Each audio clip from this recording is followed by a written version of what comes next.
잠언 7장 10절입니다. 10절부터 마지막 절까지 7장은 음녀의 초대라고 제목을 붙일 수 있다는 거 어제 말씀을 드렸습니다. 그리고 6절서부터 23절까지 그 어리석은 한 젊은이에 대한 관찰에 대해서 나옵니다. 이 관찰이 실제 현장을 관찰을 했는지 아니면 실제 현장을 보는 듯이 묘사한 것인지 그거는 알 수가 없어요. 그런데 이런 관찰에 대한 이야기를 쭉 해서 20절까지 20절, 21절까지 그런 관찰이고요. 22절, 23절은 그것의 결말, 관찰자에 대한 평가를 하고 있고 24절부터 마지막 절까지는 이런 그 관찰을 가지고 아들들에게 경고하는 그런 훈계하는 그런 내용으로 구성되어져 있습니다. 어제 우리는 6절서부터 9절까지를 봤어요. 음녀의 골목 모퉁이로 가까이 하는 젊은 청년, 그때가 저물 때 황혼 때 깊은 밤 흑암 중이다 라고 하는 것까지 봤죠. 10절 보면은 그때 바로 그렇게 음녀의 뒷골목에서 서성이고 있는 그때에 기생의 옷을 입은 간교한 여인이 그를 맞았다 그럽니다. 여기서 기생의 옷을 입은이라는 이 표현이 우리가 좀 주목을 해봐야 할 표현이죠. 왜냐하면 그냥 기생이라면 기생이 또는 음녀가 이렇게 표현을 해도 되는데 간교한 여인이 기생의 옷을 입었다 이렇게 지금 표현을 하거든요. 그래서 이것은 기생이 아닌 거예요. 기생의 옷을 입은 여자인 거지 기생이 아닌 거고 그러면 누구냐 하면은 이게 이웃의 아내 또는 남의 아내 유부녀라고 할 수가 있죠. 그를 맞이했다라고 말을 하고요. 이 여인이 떠들며 완악하며 그 발이 집에 머물지 아니하여, 말하자면은 이 여자가 상당히 그 뭐라 그럴까요? 그 경망스러운 그런 태도, 삶의 자세가 이런 것의 반대가 현숙한 여인이라고 할 수가 있죠. 조신하지 않다 하는 것을 보여주고 있습니다. 어떤 때는 거리에도 있고 어떤 때는 광장으로도 가고 모퉁이마다 서서 사람을 기다린다. 그녀의 태도가 11절이라면 12절은 이제 이 여자가 자주 출몰하는 곳 어디에 있느냐 하는 것을 보여주는데 지혜를 만나려면은 우리가 어디로 가야 하는가를 봤었던 것과 겹칩니다. 뭐가 겹치죠? 광장, 거리 이런 것이 겹쳐요. 그러니까 이건 굉장히 암시적인 것이다라고 할 수가 있죠. 이 광장 거리, 공개된 그런 곳 또는 공적인 곳 이렇게 말할 수도 있고요.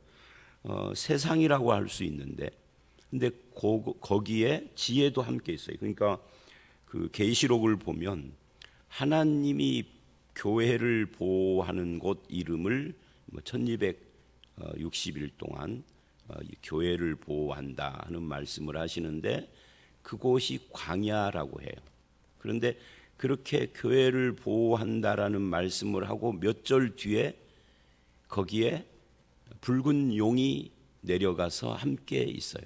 그러니까 이 광야라는 세상은 하나님이 교회와 성도를 보호하는 것이기도 하지만 사탄이 역사하는 것이기도 하다 이렇게 말을 하는데, 여기 이 표현은 이 거리 광장, 이 모퉁이라는 표현은 지혜를 말할 때는 안 나오는데 이 여자는 모퉁이마다 서서 그렇게 이야기를 하는데 이곳이 지혜도 있는 곳이에요. 그러니까 지혜를 따를 것인가 음녀를 따를 것인가 하는 것은 특별한 어떤 곳을 가는 것이 아닌 거죠. 우리가 사는 삶의 현장일 수 있어요.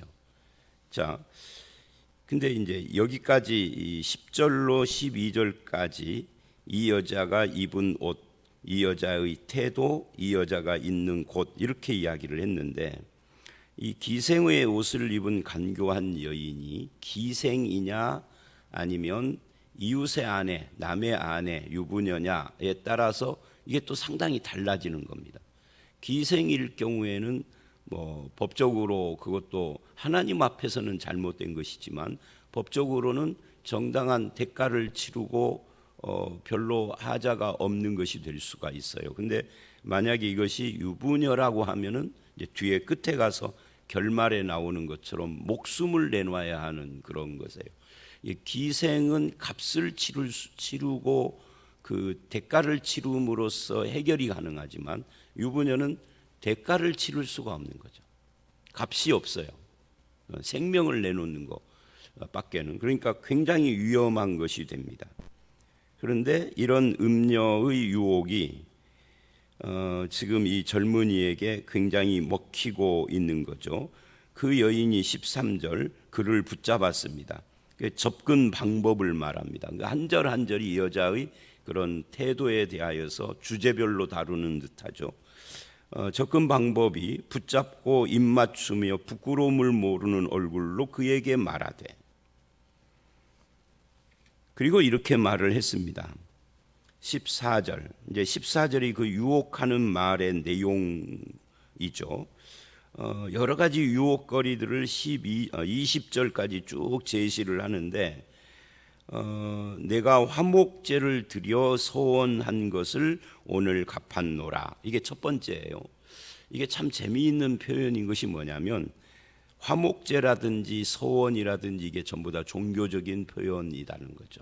그래서 이 여자는 일단 겉으로 보기에는 하나님을 믿는 사람처럼 보이고 또 하나님을 믿는 종교의 예식이라든지 어떤 그런 제사, 오늘날로 말하는 예배, 이런 것에 대해서 아주 익숙한 사람이거나 아니면 그런 것을 알고 있는 사람인 거죠. 그러니까 그걸 가지고 젊은이를 유혹한 거죠. 그런데 이게 왜 유혹이 되느냐 하는 문제가 생겨요. 일단 왜 유혹이 되느냐 하는 것은 조금 이따가 말을 하기로 하고, 그러니까 이게 이런 유혹이 이 음녀가 실제 음녀냐 상징적으로 세상 유혹을 말하는 것이냐 상관없이 둘 다 해당된다고 치면은 이게 종교 밖에도 있지만 종교 안에도 있을 수 있는, 그러니까 이런 유혹이 실제 상징이 아니라 실제 여자라고 하면은 종교인일 수 있는, 하나님을 믿는 것 같은, 그리고 이 상징이라고 하면은 세상 유혹을 말하는데 그게 종교성을 가진 유혹도 있을 수 있다는 거, 이런 것들을 다 암시하는 겁니다. 근데 왜 이것이 유혹이 되느냐 하는 이유를 이야기를 하면 이런 거예요. 화목제를 왜 드렸느냐 하는 거죠. 화목제를 드려 소원한 것을 오늘 갚았노라. 이 말은 결국 이런 뜻이에요. 내가 너를 만난 것이 하나님의 뜻인 것 같다. 그죠? 참 아가씨를 만난 것이 옛날 첫사랑하고 얼굴이 비슷하네요. 이렇게 유혹 작업하는 것처럼. 내가 아는 어떤 여자하고 너무너무 비슷합니다. 분위기가. 이거 작업 멘트 하는 거잖아요. 저는 해봤느냐고요? 아니요. 해봤어요. 교회에서 우리 집사람 만나가지고 그걸로 결혼 골인해서 그런 멘트는 안 해봤는데 어떻게 아느냐고요? 뭐 책이나 이런 데 나오더라고요. 근데 이 말이 그런 거예요. 내가 당신 만난 것이 하나님의 뜻인 것 같다. 내가 소원한 것이 지금 이루어졌다.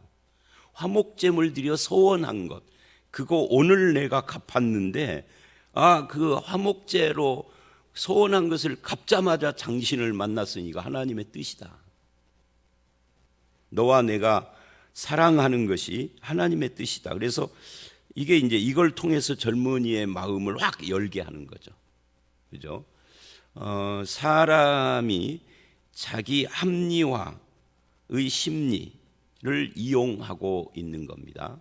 그러니까 젊은이도 깨림칙한 거잖아요. 꺼림칙하니까 어제 말씀에 저물 때 황혼 때 깊은 밤 흑암 점점 이렇게 어둠 속으로 들어가는 건데, 꺼림칙하지 않으면 밝은 대낮이라고 해야 되는데 그 꺼림칙한 심리를 맞아, 이 여자 만나서 사랑하는 것이 하나님이 나를 인도한 것일 수 있어.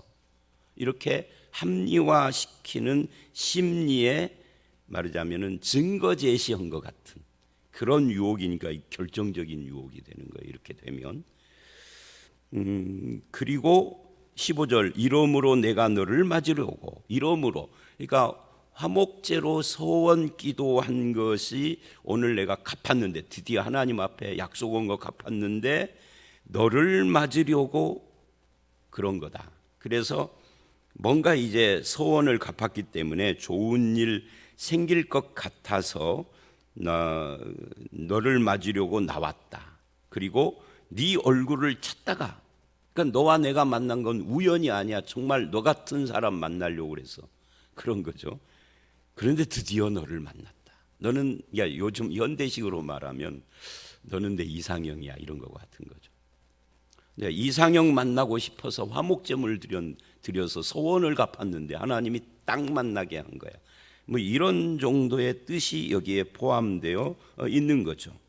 그리고 이제 16절서부터 20절은 너와 내가 사랑할 수 있는 모든 조건 갖추었다 하는 이야기를 하는 거예요. 하나님의 뜻이었다. 그리고 내가 너 같은 사람 만나려고 기다렸다. 이 두 가지가 결정적인 거고 그리고 이제 마음이 어느 정도 열렸을 것이라 예상을 하고 16절 이하를 말하고 있는 거죠. 내 침상에는 요가 있고 애굽의 문이 있는 이불을 폈고 다 갖춰졌다는 거죠. 이제 우리 집에 들어오기만 하면 된다 그런 이야기예요. 몰약과 침향과 계피를 뿌렸노라. 이게 이제 향수 같은 역할을 한다라고 할 수 있는데 제가 수요일 날 이거 설명하면서 그런 말씀도 드렸는데요. 이게 시신을 염할 때 쓰는 그런 물건이기도 해요. 그러니까 지금 이게 여자의 유혹이지만 이것을 기록하는 솔로몬 입장에서는 이게 지금 죽음의 길을 가고 있는 것을 암시도 해 놓은 거죠. 뒤에 죽음 이야기가 또 나오지만 그러면서 18절에 이제 노골적으로 오라 우리가 아침까지 흡족하게 서로 사랑하며 사랑함으로 희락하자 즐기자 그런 이야기인데 뭐 이거야 그렇고요. 설명 필요 없고 이제 결정타를 먹입니다. 19절 20절 그러니까 16절로 18절은 뭐 사실은 뭐 그렇게 큰 역할을 하는 것 같지는 않고 14, 15절과 19, 20절이 앞뒤로 결정적인 말들을 배치를 해놨죠. 이렇게 말을 합니다. 그러면 남편은 어떻게 될 것인가 하는 이제 최종적인 그 최후의 보루 같은 거죠. 최종적인 방어선이 있을 거 아니에요. 뭐 다 좋은데 남편에게 들키면 남편은 집을 떠나 먼 길을 갔다. 자, 남편은 하는 거 보니까 다시 위로 올라가서 10절에 기생 옷을 입은 이 여자는 기생이 아닌 거예요. 옷을 그렇게 입은 거죠. 왜 그렇게 입었다고요? 유혹하려는 남자의 마음을 풀어 헤치려고. 왜? 나는 나를 취해도 아무 염려 없다 이걸 보여주는 거죠. 기생의 옷이. 남의 아내 유부녀를 취하면 이게 문제가 큰데 근데 기생의 옷을 입었으면은 뭐 돈만 내면 되는 거니까 라는 방심을 유도한 거예요. 그리고 이제 마지막 멘트에 와서 남편 이야기를 하는 거예요. 남편이 있는 여자라는 거죠. 근데 남편은 먼 길을 떠났다. 집에 없다. 다시 돌아오려면 아주 오래 걸린다. 은주머니를 가졌은즉 그러니까 여비를 넉넉히 가졌으니까 보름은 걸릴 것이다. 그러니 안심해라 뭐 이런 이야기예요. 그러니까 여기까지 지금 모든 조건이 갖추어졌다라고 유혹을 하고 있는 겁니다. 그러면서 21절 여러 가지 그 외에도 고운 말로 유혹하며 입술에 호리는 말로 꿰물어 그래요. 지혜도 말로 우리에게 교훈을 하잖아요. 음료도 말로 합니다. 근데 두 말이 서로 다르죠. 지혜는 여호와를 경외하고 경건하며 삶의 지혜를 그리고 그 빛이 되고 등불이 되고 우리를 인도해 줘요. 그런데 이 음녀의 고운 말은 항상 유혹을 해요. 이 유혹하고 경건, 그리고 말로 호린다. 이 호린다는 것도 유혹한다는, 꿰는다는 이야기인데, 이것과 우리를 등불이 돼서 인도하는 지혜와 완전히 대비가 되죠. 결국은 이 말 속에는 언어도 있고 글도 들어갑니다. 그리고 요즘 현대 같으면은 영상도 들어가고 어떤 논리나 사상, 이념 다 들어가는 거죠. 근데 그런 것들이 우리를 정상적인 하나님의 백성의 길, 하나님의 백성의 길이 뭐예요? 말하자면 굉장히 복잡하지만 단순화하자면은 이 잠언식으로 말하면 여호와를 경외하는 그런 길, 그게 근본이죠. 지식의 근본이다 그러는데, 그 여호와를 경외하는 길로 가는 것을 흔들거나 곁길로 끌어가려는 모든 논리, 사상, 언어, 글, 그 위에 기타 모든 것들은 다 음녀의 도구입니다. 근데 이렇게 지금 이 본문은 우리에게 말하고 있어요. 그리고 22절로 23절에 이 젊은이의 결말을 이야기를 합니다. 이 관찰자의 평 같은 거죠. 젊은이가 곧 그를 따랐으니 소가 도살장으로 가는 것 같고 미련한 자가 벌 받으려고 쇠사슬에 매이러 가는 것과 같다. 그러니까 결국 죽음의 길로 가고 있다 하는 거죠. 벌 받으러 일부러 찾아가는 이 미련한 자 같다, 그런 거죠. 그리고 23절, 새처럼 어리석게 위험에 빠져들어가서 필경은 화살이 그 간을 뚫게 될 것이다. 22, 3절은 전부 다 죽음에 대한 이야기를 해요. 이게 이제 신약 성경에서는 예수님이 넓은 문이라고 그랬죠. 넓은 문으로 가는 자의 결과가 뭐예요? 멸망이라고 그러잖아요. 지옥이죠. 좁은 문으로 가라. 좁은 문은 생명입니다. 결과가. 그러니까 생명의 길과 멸망의 길, 천국과 지옥, 그죠?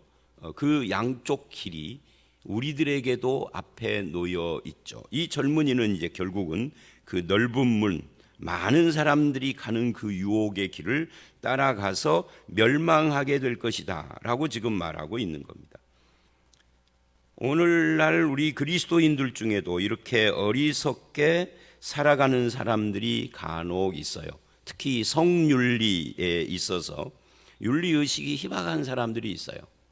예수를 믿는다고 하는데 근데 말이 경망스럽고 늘 말 속에 유혹이 있고, 그리고 세상 유혹의 그 세상적인 어떤 사고가 사실 잘 관찰해 보면 그 속에 깊이 뿌리 내리고 있는 듯한 그런 언어, 행동, 태도를 가지고 있는 사람들이 교회 안에도 간혹 보여요. 어떻게 아느냐고요? 그건 뭐 어떻게 아는 방법을 제시할 수 없죠. 느낌이 그래요. 그냥 보면 알죠. 아, 이분이 굉장히 세속적이구나. 교회 직분은 땡땡 그러는데 굉장히 사고 방식이 세속적이구나. 가까이 하기에 위험한 사람이구나. 이거 알아야 합니다. 교회라고 그래서 다 경건한 사람만 있는 건 아니에요. 초신자는 말할 것도 없고, 초신자는 어저께까지 안 믿던 사람이니까 뭐 당연히 그런 것에 대해서 그건 품어줘야 되겠죠. 그거는 이해해주고 기다려주고 해야 되겠죠. 근데 제가 말하는 건 초신자를 말하는 게 아닙니다. 기신자 중에서도 몇십 년 묵은 사람들 중에도 그런 분위기의 말과 행동, 태도를 가지고 있는 분들이 간혹, 많은 건 아니지만 간혹 있어요. 목회자들 중에도 있어요.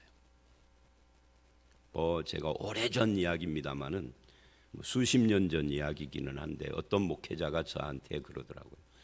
자기 교회에 자기 좋아하는 여자들이 굉장히 많다. 그래서 그 중에 몇몇 사람들하고는 아예 그 당시는 이 테니스가 유행을 했거든요. 그렇게 테니스를 치러 다니는데 그 부인 사모님이 그것 때문에 골머리를 썩여요. 우리 집사람이 상담까지 했어. 이 지역은 아닙니다만은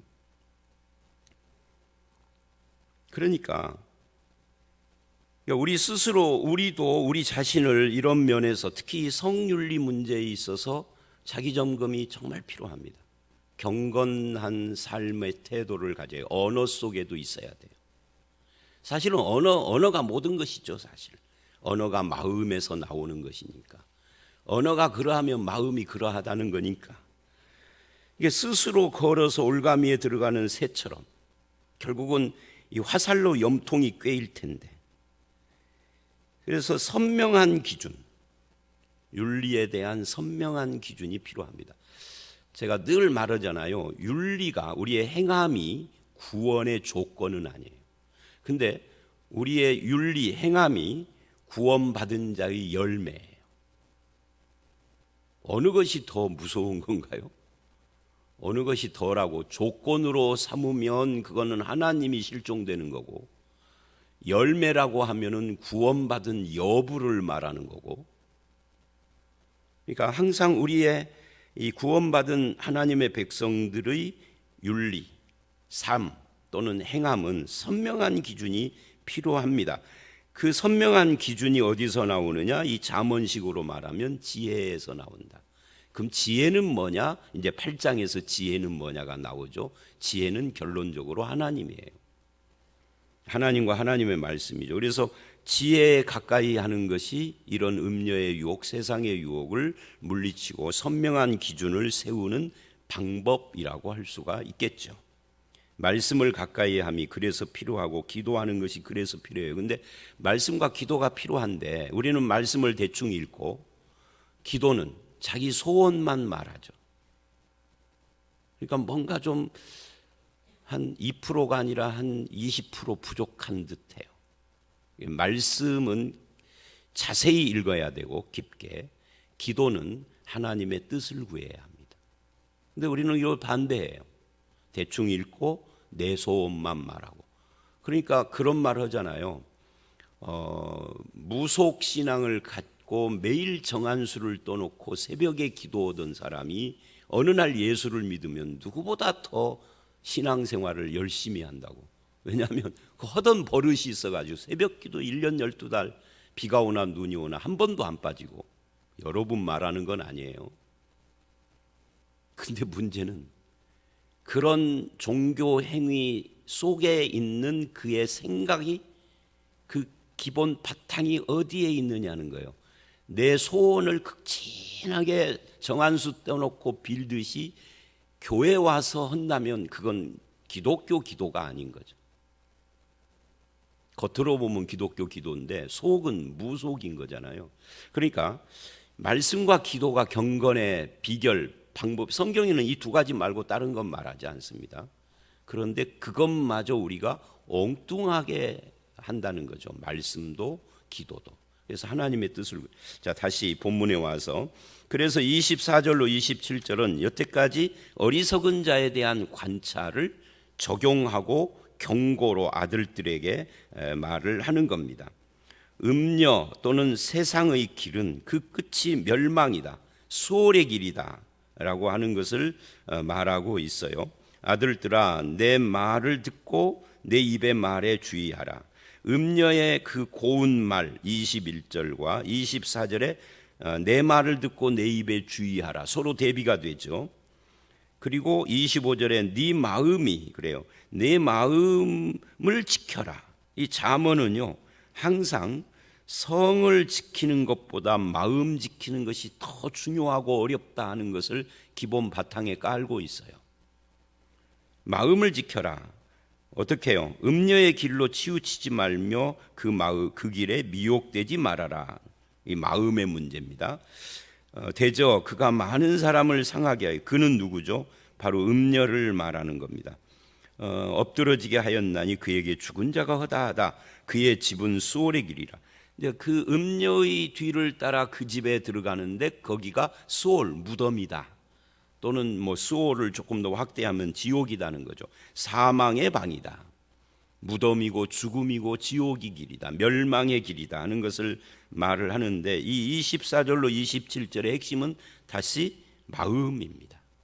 결국은 이 젊은이가 유혹받는 것도 마음이 지금 해이해져서 풀어졌기 때문이고, 그것을 지켜내는 것도 네 마음이 지혜의 말씀께 붙들려야 하는 것이다 하는 것을 지금 보여주고 있는 거죠. 그래서 마음을 지켜라. 마음을 지킨다는 것은 신약식으로 예수님의 말씀처럼 한다면 깨어 있는 거예요. 깨어 있는 것은 잠을 자는 것이 자지 않는 것이 아니라 마음을 지키는 것과 같은 거죠. 마음을 지켜야 행동도 언어도 다 통제가 되는 것이니까요. 그 분별하는 것과도 관계가 되는 겁니다. 세상이나 이 음료로 비유된 세상 유혹이나 하나님이신 이 지혜의 말씀이나 둘 다 같은 장소에 있잖아요. 광장에. 어떤 것이 옳은가 하는 분별인데, 이 분별은 마음을 어떻게 갖느냐에 따라서 달라지는 것이다. 그래서 오늘 본문은 전체가 10절서부터 21절, 23절까지는 관찰에 대한 이야기인데, 그것이 지혜와 동시적으로 동일한 장소에 있을 수 있다 하는 것을 보여주고, 그리고 24절 이하에 그러니 마음이 중요하다. 마음을 지키고 마음이 여호와 경외를 따라가면 거기서 분별도 나오고, 어떤 발걸음으로, 어떤 행동으로, 어떤 언어로 살 것인가도 이 마음에서 다 나오는 거다. 이렇게 이야기를 했습니다. 여러분, 저와 여러분도 이 음료의 유혹, 세상의 유혹의 예외가 아닙니다. 목사도 예외되지 않습니다. 그래서 아까 예를 들었잖아요. 제가 경험한 실례. 그런 일들이 우리 주변에 있다 하는 것을 보여줘요. 교회 안에도 유혹은 있습니다. 그래서 항상 마음이 지혜의 말씀과 하나님에게 우리의 마음이 늘 열려져 있어야, 그쪽이 열려져 있으면 이쪽이 닫히는 거예요. 그죠? 이쪽이 닫히면 저쪽이 열리는 거죠. 그래서 하나님과 그 말씀에 늘 가까이 하는 저와 여러분들이 되시기를 주의 이름으로 축원합니다. 함께 기도하겠습니다. 하나님 아버지, 오늘 어리석은 자의 음녀와 만나는 장면들을 실제의 모습처럼 생생하게 우리에게 사실적으로 교훈을 하면서 그것이 어떻게 우리의 마음을 해이하게 하고 풀어헤치며 유혹을 하는지도 봤습니다. 우리에게 합리화시키며 우리의 마음을 열 수 있도록 온갖 고운 말로 유혹을 하는 세상, 음료 같은 세상 유혹 앞에서 우리의 마음을 지켜 하나님을 경외하고 하나님의 말씀과 가까이 하며 하나님과 친근히 하는 그런 성도로 살아가게 하여 주시옵소서. 특별히 구원받은 주의 백성들의 윤리적인 기준이 세상보다 낮거나 비슷한 수준이 아니라 훨씬 더 높은 수준에서 우리의 삶의 기준을 세워갈 수 있도록 우리를 붙들어 주시고, 그렇게 살아갈 수 있는 선명한 기준점과 지혜의 길을 주님 따라가게 하여 주시옵소서. 오늘 이 하루도 지혜와 지혜의 말씀이신 하나님과 함께하여 세상 유혹 물리치고 주의 뜻을 따라가는 우리 모두가 되기를 간절히 소원하올 때 예수님 이름으로 기도드려 싸움나이다. 아멘.